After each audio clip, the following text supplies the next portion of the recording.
Oumar Sanghott, le grand star. Oumar Sanghott, Konalanke Maudo. Oumar Sanghott est venu de Sanghott Connection Fans Club. Concert le 26 janvier. Woni ñene noga ci jeetati le janvier. Doyte e dahra foyer des jeunes. Ñalawmu on non wona tan concert ko thème sensibilisation woni hirjinde bandiraɓe ɓe ko fati e drogue.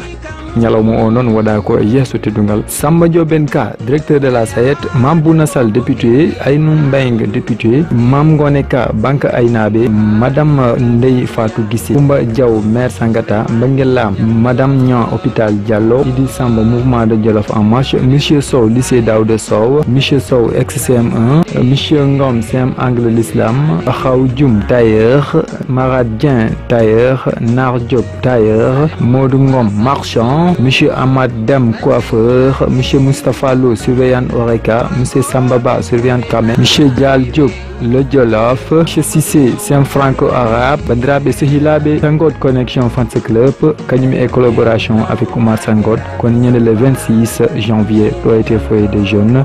Bandrabe Odon Monyala Monon, et invita Hinalankobe Mobe, Wabe no MC Cal Souffrance G, Yelengal, Lai MC, Wij MD, Black MC, Kadou Mac de Saint-Louis, Frère Bande et Omar Sanghott. Bandrabe Sehila Kalaji de Biton, Yoyem Hayo Bandam. Amadou One Production.